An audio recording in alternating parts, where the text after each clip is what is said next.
আজকে সঠিক পরিচয় দিব আপনাদেরকে, আর আসলি মুখোশ ওনাদের খুলবো আজকে আমি।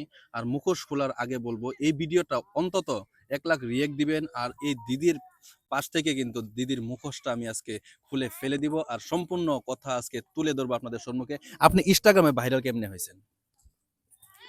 আমি এমনি মানে ভিডিও বানিয়ে বানিয়ে একটা দুটা করে ভিডিও বানিয়ে বানিয়ে ভাইরাল হচ্ছে। দেখলেন বন্ধুরা, ক্যামেরাতে কথাই বলতে পারেন, আবার বলে 1 লাখ ফলোয়ার্স হয়ে গিয়েছে। সত্যি না ফেক ফলোয়ার্স নিয়েছেন? না, ফেক ফলোয়ার্স না। জেনুইন তো? হুম। দাদা কি সত্যি ফলোয়ার্স না হ্যাঁ, জেনুইন? সত্যি সত্যি ফলোয়ার। কি হয় আপনার? আমার স্ত্রী। আপনার ওয়াইফ? হ্যাঁ। ও মাই গড, আমি তো ভাবছিলাম গার্লফ্রেন্ড বয়ফ্রেন্ড।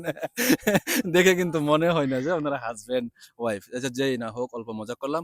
বাট পাশাপাশি বলবো যে আপনার ফেসবুকে ফলোয়ার্স কতগুলো? 33,000। 33,000। আপনাদের বাসা কোথায়? বিশ্বনাথ চারালি। বিশ্বনাথ চাইলে থেকে তেজপুর আসছেন আমাদের সাথে যোগাযোগ করার জন্য। হুম। আপনার কি সমস্যা কি ছিল? সমস্যা মানে ফেসবুকে মানে পেয়ার সেট আপটা করার জন্য এখন কি আসছি। সমস্যাটা ঠিক করে দিতে পারলাম? হুম। হয়েছে আপনার? তো প্রিয় বন্ধুরা, ওনার পেওয়ার সেটআপের সমস্যা ছিল কিন্তু করে দিয়েছি। আর বাট পাশাপাশি একটা কথাই বলবো যে দেখেন, ওনার ইনস্টাগ্রাম আইডিটা একবার অন্তত আপনারা চেক দিয়ে আসবেন।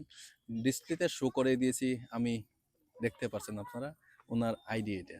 তো সকল বন্ধুদেরকে একটাই রিকোয়েস্ট, কমেন্টে আপনাদের মতামত জানাবেন এই ব্যক্তিটা ভাইরাল কেমনে হইল।